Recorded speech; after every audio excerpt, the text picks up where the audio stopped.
點解要分拆啦？分拆有咩好處啦？嗱，咁我就解釋一下啦。點解一間公司佢要分拆業務咧？嗱，我講一個例子啦嚇，碧桂園啦，碧桂園2007啊，碧桂園做地產嗰間碧桂園，佢喺2018年就分拆咗碧桂園服務啊6098。嗱，你要睇下嗱6098即係碧桂園服務喺未分拆之前係屬於2007碧桂園入邊噶嘛。嗱，佢可能佢賺咗1蚊，不過喺碧桂園嘅嗰1蚊咧，就當年就值5倍 PE 啊，即係值5蚊，即係股價值5蚊。但係佢分拆咗出去之後咧，嗰1蚊變咗係6098碧桂園服務嘅1蚊，就值50倍 PE 喎，值50蚊喎，你明唔明啊？咁所以咧分拆咧有啲情況咧係可以釋放嗰個價值出嚟嘅，就係因為你攬住佢咧，你個母公司攬住佢，因為啲人覺得母公司哇，你嗰個房地產業務係好高風險嘅喎。咁事實上啦嚇，如果你睇當年嘅碧桂園，即係2007碧桂園嘅嗰個盈利結構入邊，其實碧桂園服務佔好少嘅咋，即係我俾你年增長1倍都好，都冇用，因為咧佢房地產嗰邊只要減值少少咧，已經係全部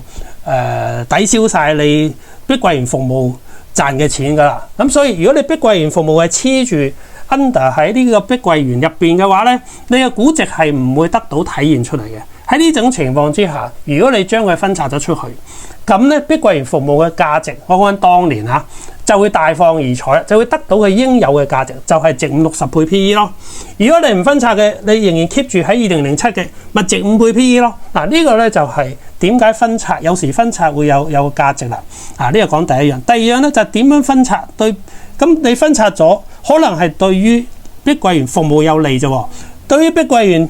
自己繼續都係5倍 PE 喎，係咪？咁呢個咧就牽涉到就你究竟你分拆係分拆之後仍然係合併喺變做控股公司嘅形式持有佢嘅業績盈餘併表啊，定係你直頭送即係嗱碧桂園分拆碧桂園服務咧，分拆咗之後咧係完全剝離咗碧桂園2007嘅喎，因為佢係將股權分派俾股東啊嘛。嗱，呢一種分拆咧，我覺得係最好嘅，即係話如果你真係要分拆嘅話，你就將佢分拆咗出去，就剝離咗你本身嘅母公司，然後將你分拆出去嘅股份全部派俾你嘅股東。嗱，咁變咗咧6098係一間公司，2007係另一間公司，6098嘅帳係唔會合併落去2007上邊嘅，各自變成2間獨立嘅公司。呢一個分拆係最好嘅嚇。